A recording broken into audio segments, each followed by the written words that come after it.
వంశీ గారికి సాదర స్వాగతం పలుకుతున్నాము and requesting him to please speak a few words.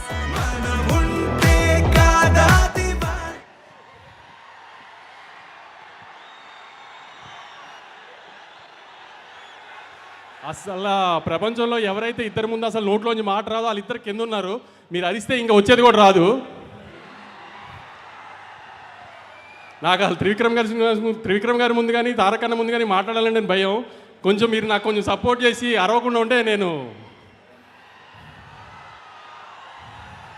ఎలా ఉంది ఆంబియన్స్ అంతా?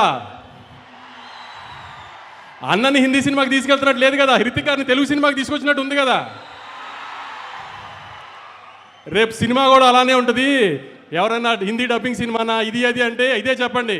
పొద్దున ప్రోమో చూశారు కదా, ఏదైనా లిప్సింగ్తో సహా అంతా ఒక ప్రాపర్ తెలుగు సినిమా. ఇది థియేటర్లోంచి బయటికి వెళ్ళిపోయేటప్పుడు అయన్ ముఖర్జీ గారు తెలుగు ఆడియన్స్ కంటే ఆమె తెలుగు డైరెక్టర్ ఇప్పుడు దాకా చూపించిన దానికంటే బాగా చూపించారు తారకన్నని అని అందరు ప్రౌడ్గా ఫీల్ అవుతారు రేపు బయటికి వెళ్ళేటప్పుడు. అందుకే ఈ మిగతా అన్నిటి గురించి ఆలోచించకండి. Proper Telugu cinema. మనం హృతిక్ గారిని తెలుగు ఇండస్ట్రీలోకి వెల్కమ్ చేస్తున్నాము. అది ఎంత గ్రాండ్గా వెల్కమ్ చేస్తున్నాం అనేది 14th మీరు చూపించాలి ఖచ్చితంగా.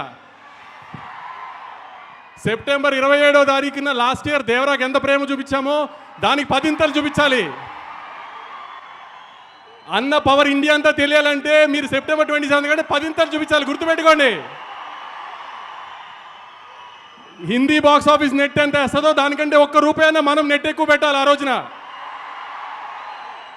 గుర్తుంది కదా, హిందీ బాక్స్ ఆఫీస్ నెట్ కంటే మన నెట్ ఎక్కువ ఉండాలి. దేవరా కంటే 10 ఎక్కువ ఓపెనింగ్ తీసుకురావాలి. ఇది మీ బాధ్యత ఈసారి. అన్న కాలర్ ఇన్ని రోజులు మన కోసం ఎగరేశారు, మనం ఇప్పుడు అన్న ఇండియాలో కాలర్ ఎగరేలా చేయాలి. మీరు చెప్పినట్టు సినిమాని తీసుకొచ్చాం, గ్రాండ్గా ల్యాండ్ చేస్తున్నాం. ఇక మిగతా బాధ్యత అంతా మీదే. గుర్తుపెట్టుకోండి, మీ మీద వదిలేస్తున్నాం 14వ తారీఖు కోసం. నేను చెప్పాలంతా చెప్పాను. ఆ సినిమా మాత్రం చాలా బాగుంది. మీరు సినిమా చూసిన తర్వాత షాక్ అవుతారు, అదైతే గ్యారంటీ. ఏమాత్రం సినిమా బాగోలేదన్నా మామూలుగానే తిట్టడం అలవాటే కదా నన్ను, దానికి 10 తిడుతురు. కానీ సినిమా చూసిన వాళ్ళు ఎవరు డిసప్పాయింట్ అవ్వరు. బయటికి వెళ్ళిన తర్వాత అద్భుతమైన తెలుగు సినిమా చూసామని అనుకోకపోతే ఇంకెప్పుడు మైక్ పట్టుకుని సినిమా చూడండి అడగను మిమ్మల్ని. Thank you. వంశీ గారు, నేను చెప్పిన దాంట్లో అస్సలు తప్పులేదు. మీ మాటలకి విపరీతంగా ఫ్యాన్స్ ఉన్నారు, ఇంకా ఫ్యాన్స్ పెరిగి